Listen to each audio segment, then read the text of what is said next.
जय हिंद प्यारे बच्चों। स्वागत करता हूं आपके अपने YouTube channel Vinayak Saxena allrounder पे।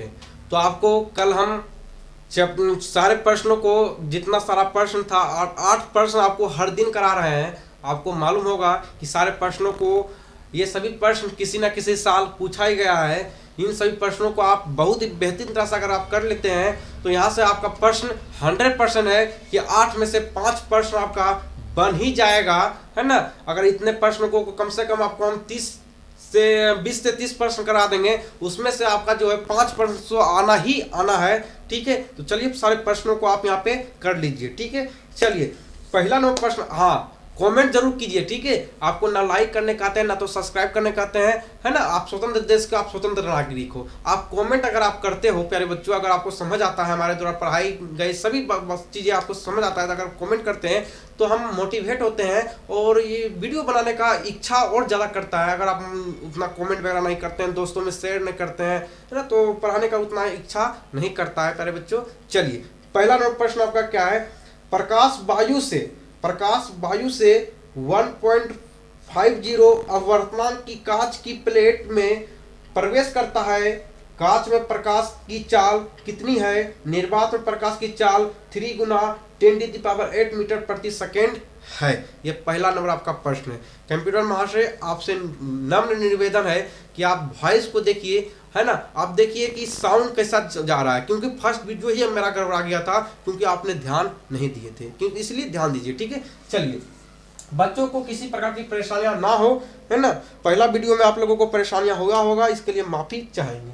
ठीक है, चलिए पहला नंबर प्रश्न आपका क्या था कि प्रश्न आपका पहला यही क्या था आपका, जो है सी दिया था यू, और क्या था यहाँ निकालने के लिए आपको क्या कहा जा रहा है। प्रकाश में वायु से 1.50 अपवर्तनांक की कांच की प्लेट में प्रवेश करता है कांच में प्रकाश की चाल कितनी है? प्रकाश की चाल कितनी है? निर्वात में प्रकाश की चाल इतनी है। निर्वात में इतना है। चलिए, कहने मतलब यह है कि C बराबर आपका दिया हुआ है, म्यू बराबर आपका दिया हुआ है, म्यू बराबर अपवर्तनांक वाला दिया हुआ है, और आपको निकालना है V आपका क्या करना है, तो आपको V क्या करना है, V आपको निकालना है। ठीक है, आप काट कूट करके जो है आप यहाँ से निकाल लीजिएगा। आंसर आपका आएगा 2 गुना 10⁸ मीटर प्रति सेकेंड आएगा। चलिए प्यारे बच्चों, आप कोशिश करिएगा, आ जाएगा। ठीक है, उसके बाद अगला नंबर प्रश्न आपका क्या है। उत्तल लेंस के 2f पर स्थित वस्तु की प्रतिबिंब बनाने की क्रिया का किरण आरेख खींचिए। किरण आलेख खींचने के लिए कहा जा रहा है। देखिए इस प्रकार के किरण आरेख खींचा जाता है ना। और खींचना कैसे है, तो 2f1, देखिए यहाँ पे क्या लिखा हुआ है। उत्तल लेंस के 2f मतलब 2 फोकस कितना, 2 फोकस पर स्थित वस्तु की प्रतिबिंब बनाने की क्रिया का किरण आलेख कीजिए। कहने मतलब यह है 2f पर वस्तु होनी चाहिए।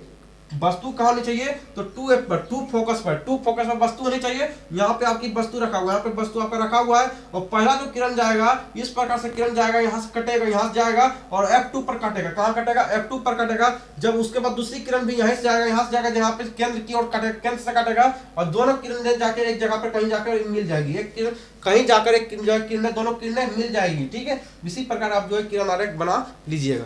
ठीक है, जो प्रश्न आपको नहीं आता है बच्चों, वही प्रश्नों को आप लिखिए। सारे प्रश्न को लिखने की जरूरत नहीं है ना। साल भर तो आप लिखते ही आ रहे हो, कुछ तो समझिए, है ना। आप एक स्टैंडर्ड क्लास में हो, है ना। बच्चे वाली हरकतें आप मत करें। ठीक है, समझिए, सुनिए, समझने की प्रयास कीजिए। ठीक है, जो प्रश्न नहीं आता उसी प्रश्न को लिखिए। उसके बाद प्रिज्म से होकर प्रकाश के अपवर्तन का नामांकित किरण आलेख खींचिए। प्रिज्म आपको बनाने आता है या नहीं आता? अगर नहीं आता है तो यह दुर्भाग्य वाली बात है। ये क्या है, तो ये आपका दुर्भाग्य वाली बात है ना। अगर किरण आलेख आपको प्रिज्म आपको बनाने नहीं आता, ये आपका क्या है, तो प्यारे बच्चों ये आपका प्रिज्म है। ये क्या आपको प्रिज्म और किरण आलेख आपको क्या करना है, तो इस प्रकार का किरण आलेख आपको गुजारना है। किरण आलेख क्या करना है, इस प्रकार से किरण आलेख आपको गुजारना है। ठीक है, इस प्रकार से देखिए आपको जो है फिगर में भी आपको आंसर भी आपको फिगर देखिए किस प्रकार से बना हुआ है, आपको स्क्रीन पर दिख रहा होगा। ठीक है, उस प्रकार से आप किरण आरेख खींच लीजिए। चलिए फालतू का समय यहाँ पे बर्बाद करने से कोई जो है मतलब नहीं निकलेगा प्यारे बच्चों। ठीक है, चलिए चौथा नंबर प्रश्न आपका क्या है। जो प्रश्न प्यारे बच्चों, जो प्रश्न आपको बताने के लिए रहेगा, जो प्रश्न लगेगा कि हमको बताना है, उन्हीं सभी प्रश्नों को यहाँ पे हम बताएंगे। चलिए उसके बाद अगला प्रश्न आपका है, किसी अंतरिक्ष यात्री को आकाश नीले की अपेक्षा काला क्यों प्रतीत होता है ना, ये आपका प्रश्न है। चलिए आंसर सुनिएगा। सूर्य का प्रकाश जब वायुमंडल में प्रवेश करता है, सूर्य का प्रकाश जब वायुमंडल में प्रवेश करता है तब प्रकाश का प्रकीर्णन होता है। तब प्रकाश का क्या होता है? प्रकीर्णन होता है। कहने मतलब यह है, जब सूर्य का प्रकाश वायुमंडल में प्रवेश करता है तो क्या होता है? तो प्रकाश की किरणें का क्या होता है? प्रकीर्णन होता है। लाल रंग का प्रकीर्णन सबसे कम होता है, और बैंगनी रंग का प्रकीर्णन सबसे अधिक होता है। लेकिन तरंगदैर्घ्य किसका अधिक होता है? लाल रंग का तरंगदैर्घ्य अधिक होता है और बैंगनी रंग का तरंगदैर्घ्य कम होता है। ये आप याद रखिएगा, ठीक है, अधिक होता है। रंग के प्रकीर्णन में नीले रंग की अधिकता होती है। नीले रंग की क्या होती है? तो अधिकता होती है, इसलिए आकाश का रंग नीला दिखाई देता है ना, नीला दिखाई देता है। अंतरिक्ष में प्रकाश का प्रकीर्णन नहीं होता, इसलिए अंतरिक्ष यात्री को आकाश काला दिखाई देता है। देखिए पूरे आंसर को पढ़ने के बावजूद देखिए आंसर एक ही लाइन में आपको मिल जाता है कि अंतरिक्ष यात्री को आकाश नीले की अपेक्षा काला क्यों दिखाई देता है?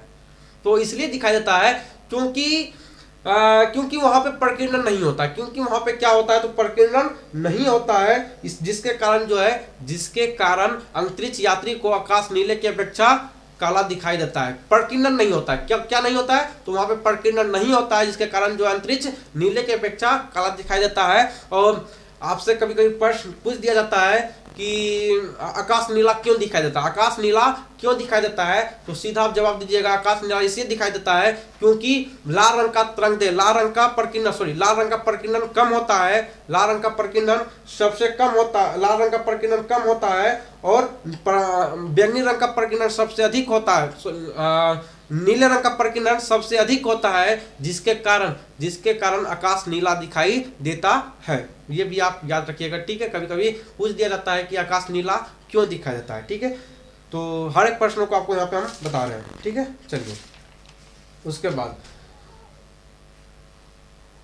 बाद आपका अगला नंबर प्रश्न बच्चों, अगला 5वां नंबर प्रश्न आपका क्या है? उस युक्ति का नाम लिखिए। चलिए सॉरी, उस युक्ति का नाम लिखिए जो किसी चालक के सिरों पर जो किसी चालक के सिरों पर विभवांतर बनाए रखने में सहायता करती है। क्या पूछा जा रहा है? उस युक्ति का नाम लिखिए जो किसी चालक के सिरों पर विभवांतर बनाए रखने में सहायता करती है। चलिए इसका आंसर आपका क्या होगा? तो लिखिएगा सेल या बैटरी एक ऐसी युक्ति है। सेल या बैटरी जो है या एक ऐसी युक्ति सेल या बैटरी एक ऐसी युक्ति है जो अपने अंदर हो रहे रासायनिक अभिक्रिया के द्वारा सेल के दोनों इलेक्ट्रोडों के बीच विभवांतर बनाए रखती है। कहने का मतलब यह है सेल और बैटरी जो है या एक ऐसी युक्ति है जो अपने अंदर हो रहे रासायनिक अभिक्रिया द्वारा सेल के दोनों इलेक्ट्रोडों के बीच जो है विभवांतर बनाए रखता है। इसी को जो है पांचवा नंबर का प्रश्न का जवाब आपको मिल गया है कि सेल या बैटरी एक ऐसी युक्ति है जो सेल या बैटरी में हो रहे रासायनिक अभिक्रिया के बीच जो है इलेक्ट्रोडों के बीच जो होता है वह क्या होता है? तो इलेक्ट्रोडों के बीच क्या करता है? तो इलेक्ट्रोडों के बीच विभवांतर बनाए रखता है, ठीक है। यही आपका आंसर हो गया है। उसके बाद 6 नंबर प्रश्न आपका क्या है? 6 नंबर प्रश्न आपका है विद्युत लैंपों के तंतु के निर्माण में प्रायः एकमात्र टंगस्टन का ही उपयोग क्यों किया जाता है? बताएं। अभी अगले वीडियो में आपको हम बताए थे बल्ब के बारे में, उसके चित्र बताए थे, चित्र बनाकर आपको सारे चित्र बताए थे। तो आपको अगर समझ आया है तो यहाँ पे और डिटेल तरह से आपको समझ भी आ जाएगा, ठीक है। समझिए, विद्युत लैंपों के तंतु के निर्माण में प्रायः एकमात्र टंगस्टन का ही उपयोग क्यों किया जाता है? आपको हम इस प्रकार से बल्ब बनाए थे, कहाँ गया बल्ब? इस प्रकार से आपको हम बल्ब बनाए थे और बल्ब के माध्यम से आपको बताए थे कि ये जो हिस्सा ये कांच का बना होता है, इसके जो अंदर में होता है, इस प्रकार से जो अंदर में होता है, इसको टंगस्टन कहते हैं, इसको टंगस्टन कहते हैं। आपको बताए थे ना, इसको टंगस्टन कहते हैं। यही पूछा जा रहा है कि टंगस्टन का ही क्यों प्रयोग किया जाता है, एकमात्र विद्युत बल्ब के लैंपों में एकमात्र टंगस्टन का ही प्रयोग क्यों किया जाता है, यही आपसे प्रश्न पूछा जा रहा है। तो चलिए हम बताते हैं क्यों किया जाता है। इसका कुछ खास बातें हैं, इसलिए इसका प्रयोग किया जाता है प्यारे बच्चों। देखिए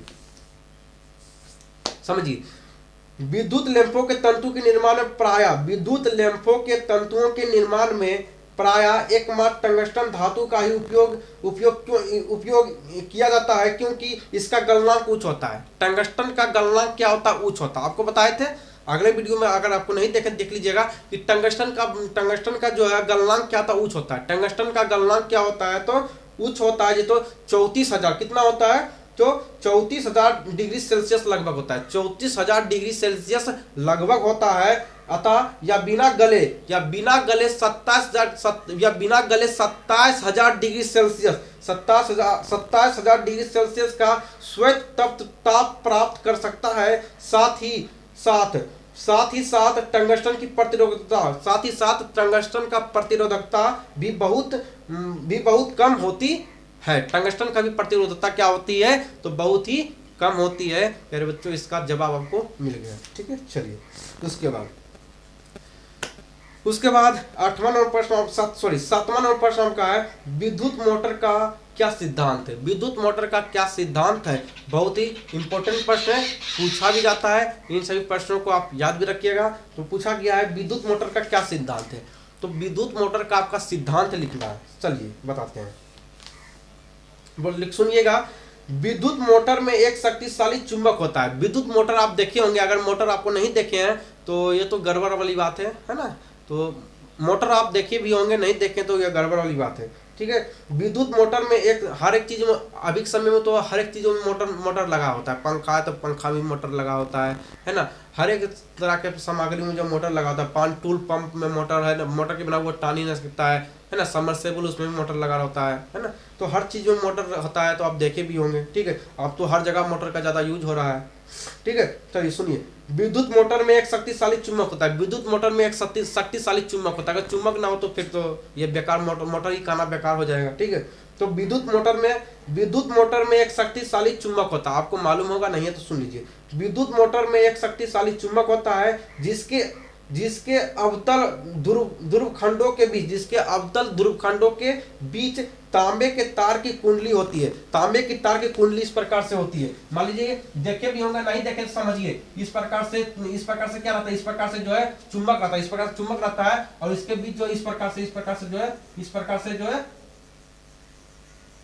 से तांबा का तार लपटा हुआ रहता है। इस प्रकार से तांबा का तार जो होता है वह लपटा हुआ रहता है। अगर आप नहीं देखे तो हम तो नहीं कुछ कर सकते हैं, तो आप अनाड़ी हैं, है ना।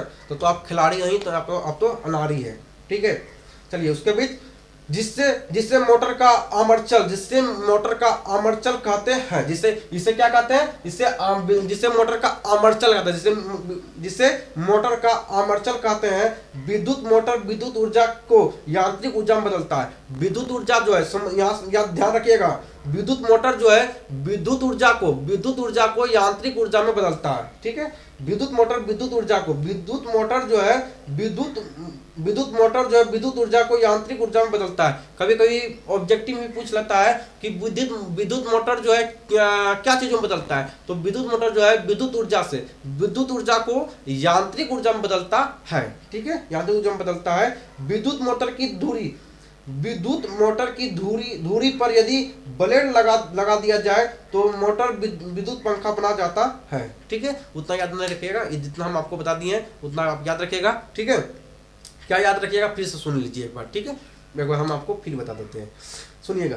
विद्युत मोटर में एक शक्तिशाली चुंबक होता है। विद्युत मोटर में एक शक्तिशाली चुंबक होता है, आपको हम बता दिए हैं। एक शक्तिशाली चुंबक होता है, और उस चुंबक के चारों तरफ तांबे की तार लपटी होती है। उस चुंबक के चारों तरफ जो है चारों तरफ जो है तांबे की तार लपटी होती है, जिसे आर्मर्चर कहते हैं, जिसे आर्मर्चर कहते हैं। और विद्युत मोटर जो है विद्युत ऊर्जा को यांत्रिक ऊर्जा में बदलता है, इसी को विद्युत मोटर का सिद्धांत कहते हैं। मेरे बच्चों आपको समझ में आ गया होगा। उसके बाद 8वां नंबर प्रश्न आपका है, दो ऊर्जा स्रोतों के नाम लिखें। दो ऊर्जा स्रोतों के नाम लिखें। तो दो ऊर्जा स्रोत का नाम आपको लिखना है, ठीक है। चलिए दो ऊर्जा स्रोत के नाम आपको हम बता देते हैं। लिखिएगा, दो ऊर्जा स्रोत निम्नलिखित है। पहला लिखिएगा विद्युत मोटर, दूसरा लिखिएगा विद्युत जनित्र। पहला लिखिएगा विद्युत मोटर, दूसरा लिखिएगा विद्युत जनित्र। और विद्युत मोटर के बारे में लिखिएगा, विद्युत मोटर एक यंत्र है जो विद्युत ऊर्जा को यांत्रिक ऊर्जा में बदलता है। अभी बताते हैं कि विद्युत मोटर जो है विद्युत ऊर्जा को यांत्रिक ऊर्जा में बदलता है। और विद्युत जनित्र क्या करता है, यह एक ऐसा यंत्र है जो यांत्रिक ऊर्जा को विद्युत ऊर्जा में बदलता है। बस इतना ही फर्क है कि विद्युत मोटर जो है वह क्या करता है, तो विद्युत ऊर्जा को यांत्रिक ऊर्जा में बदलता है। और विद्युत जनित्र जो क्या है, तो विद्युत जनित्र क्या करता है, तो विद्युत यांत्रिक ऊर्जा को विद्युत ऊर्जा में बदलता है। फर्क बस इतना ही है। आपको प्यारे बच्चों, आपको पूरा तरह से आपको जितना हम समझाने का प्रयास किए हैं, आपको सारा प्रश्न बहुत ही